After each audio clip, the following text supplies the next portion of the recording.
Greetings, YouTubians, and welcome back to Wayne Sharp World, where today we're going to be taking a look at another hot new Kizer, and this one is none other than the Kizer Towser K. Now, before I go any further into this review, I'd like to thank you guys for tuning in today. If you like what you see, please do me a huge favor, hit that subscribe button, follow along, and I will continue to bring you the content. Now, let's take a look at some overall specs on this knife right here. We have an overall length of 8 inches with a blade length of 3.42 inches, a cutting edge of 3.18 inches, and a blade width of 1.25 inches. Blade thickness on this guy is your standard 0.12 inches with a blade material of 154 cm and a sheep's foot style blade with a nice high flat grind, a handle length coming in at 4.58 inches, and a handle thickness at 0.50 inches. We have a handle width of 1.25 inches and a handle material of Richlite. Somewhat new to the scene. It's the first knife I think I've ever handled that had Richlite on it, so I'll hit on that a little more when we get to the handle and ergos. Locking mechanism of a liner lock with a pretty good solid lockup going on, and a user of right or left hand tip up carry, a weight coming in at 4.2 ounces, and a price of a very reasonable $69.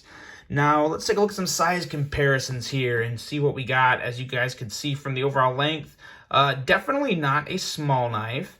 And let's see what else we got here. Let's compare it with some other Kizers. Here we have another one of my favorite Kizers from this year, and that is the Kizer Horn. Kizer Horn. Don't know how I forgot that. For some reason, I kind of think it, kind of looks like a horn of some sort. At least my thought. And we have a Kizer Mini Critical here. Another fantastic offering from Kizer this year. One of my personal favorites. And there's that. So there you go. Pretty close in length to the horn, and considerably bigger than the Mini Critical, which, as expected, it is mini for a reason. And I have one more round of size comparisons here, and these two remind me most of this Towser K right here. If these two knives had a baby, you would have something very similar to this, and that is the Kizer Sheepdog. And this one may surprise some people, but the Bestech Texel. So just take a look at these two here. First, we'll do some quick little overview for your lengths there. So as you can see, definitely bigger than the Texel, and really on par with the Sheepdog, slightly bigger than the Sheepdog. But these are the two features I want to really highlight from each one of these knives and how it relates to this one. First, we have the blade of the Texel compared to the blade of the Towser K. And as you can see, they're not identical. The Towser K is kind of missing a swedge up top, but in terms of just the belly, the very similar tips, this really is very similar to a Texel blade with a higher grind and just a wider overall profile. And I really like that. You get that little more of that sheep's foot, action and performance going on, and it's great. It really is great. I think a swedge up top would have really made it look very nice. But still, as is, looks very nice. But I get the blade references, the blade similarities right here between these two. This was the first knife I thought of when I looked at this blade, and I saw Texel, just a wider Texel. And then the handle of the Sheepdog. Look at that. Look at the similarities there. You have the swells for the palms in the same spot. You have the pivot area with very similar lines. Now, obviously not identical, and I don't think many ideas were drawn from the Sheepdog to create this, but definitely some similarities, and they feel somewhat... When you're holding it like this, when you're holding just the standard grip, you do kind of feel some similarities there for sure, although the handle on this guy is considerably thicker than the Sheepdog. Well, maybe not considerably, but it is thicker. And you just kind of notice certain areas to where this is completely flat and the Sheepdog is slightly contoured. May not look like a big difference, but believe me, it is. You feel it in hand, especially when this is a thinner handle than this. So for what it's worth, these were the two knives that really kind of pointed out this Towser K for me. Now, let's get into the blade on this guy. Now, this is a knife. When it came out, it made a pretty big splash. I see it sold out at a lot of places, particularly this blue Richlight version is sold out at many places, and there's still a red micarta version available at a lot of websites. And really, I wanted the red micarta. I kind of liked and preferred that more than this Richlight, but it had satin hardware. The red micarta had all that bright, shiny satin hardware, and I just really prefer the more subtle color of the flat black. I think that really looks a lot better in a pants pocket than a shiny satiny clip. So I did go with this version, and I don't regret it. I don't regret it. Overall, I'm pretty pleased as of right now. But going into the blade, so as you can see, you have that big, not clear. To me, it's definitely a sheep's foot blade, but you never know. Some people might say it has a very small inkling of kind of a cleaverish feel to it. I definitely prefer it. Prefer the term sheep's foot for this one, but everyone has their own opinions. Going into the edge on this guy, we're looking at 17 thousandths, and it's no surprise at this point, guys. It's a Kizer. You know it's going to have a good edge, and just as importantly, it comes with a nice smooth edge. There's not a lot of burrs. It slices pretty well. At 17 thousandths, I would consider this guy a slicer, especially with this higher flat grind.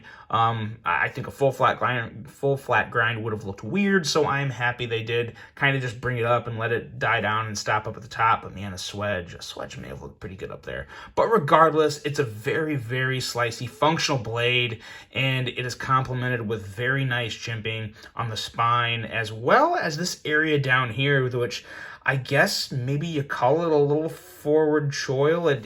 I mean, that's why it's there. So when you hold it in your hand kind of like this, you get that good pinch area, kind of reminiscent to like the Finch knives, where I call it the Finch grip. You kind of have that similar thing going on here. And it feels pretty good, and I do like this jimping. It's the finer jimping. It's grippy. It bites your fingers really well, especially down here. It's slightly more aggressive down here than it is up here. As you can see, it kind of dies off as when they knock the edges down, but they kept the edges down here to give you that extra little bit of grip to keep your finger from sliding onto the blade. That is a very, very nice touch to detail there. Not many companies would pay attention to that, but they definitely did here, and you can notice it just by looking at it. The jimping just runs straight off the side, and you have a regular untouched angle on the edge of the steel. But then up here, you can see where they knocked it down, because you don't need all the grip that you have down here up here. So very, very nice touch by Kizer. That's the kind of thought they put into their knives, guys, and they do it on all their models. Now you also have these thumb studs here, which are placed pretty well. Sometimes when I'm kicking it out, no, I guess it doesn't. It does feel pretty good overall. Initially, I thought like they were spaced maybe a little down too much, but you just have to position it in your hand. You kind of just get it back here, and it just kicks right out. Very, very smooth. Middle finger flicking action is good on that. So very nice placement of the thumb studs. And that's about it for the blade. Just a very solid, big blade that can put in some pretty good work. Now, going into the handle and ergos here, this is where things got a little different for me. I would definitely classify these ergos as good, but not great. But they're very close to being great. I think the micarta version, where it had a little bit of contour going on the sides, it's a little more form-fitting. It looked like it would just feel better in my hand. I really wanted to get that version, but like I said before, I didn't want that satin clip. So I did go with the Richlight version. The full flat scales feel pretty good. The thickness is about where I like it. I feel like they may have made a little extra space here, a little more than you needed to get into the liner lock. Now, with that being said, I'd rather probably have more space than not enough space, so I can't complain too much, and you have plenty of space to get in and access that liner lock. And as you can see here, you have a very nice lockup indeed. Going into the clip, it's an excellent clip. good retention, enough ramp for me to get over my pants pockets, and recessed clips, but not a recessed screw. That's fine. It works. It looks good. Like the black and blue combo, especially this shade of blue. It's not too bright. The brighter blue handles, I'm not a fan of it. To me, it starts to make knives look like a toy, and they're just not a toy. So I do like this darker cobalt, kind of navy-ish blue. And the rich light material in general, I'm okay with it. I don't dislike it. I like the texturing on here. I think that's pretty cool. The material itself, even without the texturing, does have just a slight bit of, I don't want to say tackiness, but just a little extra grip. It definitely isn't slippery by any means. I have no concerns holding this knife in hand, even if I'm not squeezing up on the jimping and I'm just holding it back here. Feels good in hand, locks in pretty well, so no issue there. You have a lanyard hole, which, I mean, is whatever. It's not terrible, but not, yeah, it's there. It's there. For some reason, I do kind of like this shape of lanyard holes as compared to just a hole, because it looks like they did more than just, you know, pop a little hole in there for an extra screw that they never put in or something.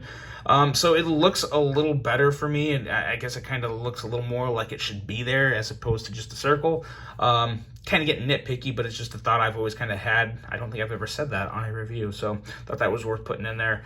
But overall, the handle is pretty solid. Very, very slight amount of flex in the handle. Not much, not enough for me to care about. I'm not worried about it whatsoever, but worth pointing out, it's hard to keep it still and push at the same time. But there, as you can see, there is a little flex, but again, not the end of the world. I'm assuming that has something to do with the rich light material. Normally G10 doesn't flex quite that much, but you know, it always could, depending on the width, design, size of any certain particular design. But regardless, ergos are pretty darn good. Now, going into the action, that's where this knife goes from really good to fantastic. What you have in this knife, and when we look up here, are multi-row bearings. And that's something that you almost never see on your typical production knife, or especially budget knife at $69. That's definitely flirting in the budget realm. And what you have here, what the multi-row bearings are, for those that may not know, let me get a piece of paper real quick. And we're going to just draw one out. A standard bearing here. You know, you have, it's just your typical circle. I'm a photographer, not a drawer, so sorry about this. But you basically have your regular little bearings, one after the other here. And this is kind of what a regular bearing looks like in a standard knife. In something like this horn, you have just your typical bearings. But now the multi-row bearings, you have a bearing here, here, here, here, and maybe here and here, something like that. So you have bearings scattered around, and this is not the best drawing of multi-row bearings, but instead of having just that one row, you have a staggered row with more balls in there. And these are detent ceramic detent. These are ceramic ball bearings. So you have a lot more bearings in there, helping move the blade, and it does make for a very, very smooth, buttery action. Now, this one I have not disassembled yet, and I don't need to, because it's just stupid drop shutty. I mean, it really is just ridiculous. When you can do this with a knife, it's good to go. I'm not going to open it and worry about it. But these are also wider. When you look at something like here, I'm going to bring the Kizer horn back in here. You see how much wider those are. You can, if you look close enough in there, you can kind of see the outline of the bearings in there. And just looking at these are considerably wider, and they have more ceramic balls within the actual collar that's holding all the bearings together, moving the blade. And that makes for a super, super stabilized blade, for one. Obviously, there is no blade play whatsoever, and it's just absolutely on point. It drops shut, and this is not shake shutty, guys. This is completely 100% guillotine fall shutty. just like that. So the action is, it couldn't really get much better. It really is good. Overall thoughts on this guy, this is definitely one that I would recommend to pretty much anyone, as long as this design kind of fits your fancy here. Do another little slow look down through it the whole way. Definitely one I would recommend. This is one of Kizer's best models this year. They're ending the year on a very, very strong note. And my biggest takeaway from this knife, you know what? As I'm pulling this aside, I see this Azo symbol here, and this is another guy that deserves a lot of credit because he's been making some fantastic designs for Kizer. This is Azo. If you look him up, he is on Instagram. I believe it's Azo or Azomite, something like that. He's fantastic, and he's definitely worth following. He gives a good look into his designs and some models that are coming out. He's definitely a very good guy to follow on Instagram. But this is just a very, very interesting piece from Kizer with some nice upgrades that you don't see on many of them. My biggest takeaway from this whole knife are these right here, these multi-row bearings.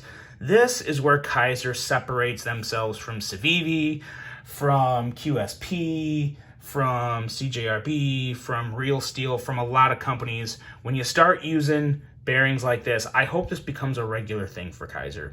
If they can make these multi-row bearings a regular thing, that would be absolutely fantastic, and it would really elevate Kizer to a pretty high level. Their budget knives really are, in my opinion, the best. There are some contenders that give them a good run for their money, but at the end of the day, and I look at the total body of work and just how many good designs, because some companies have a lot of designs, and Kizer does. Kizer has a lot of designs, and there are some of them that just aren't my thing, that I don't really care for, but they also have a lot of fantastic designs that really are my thing. And this knife is one of them. It is one of them.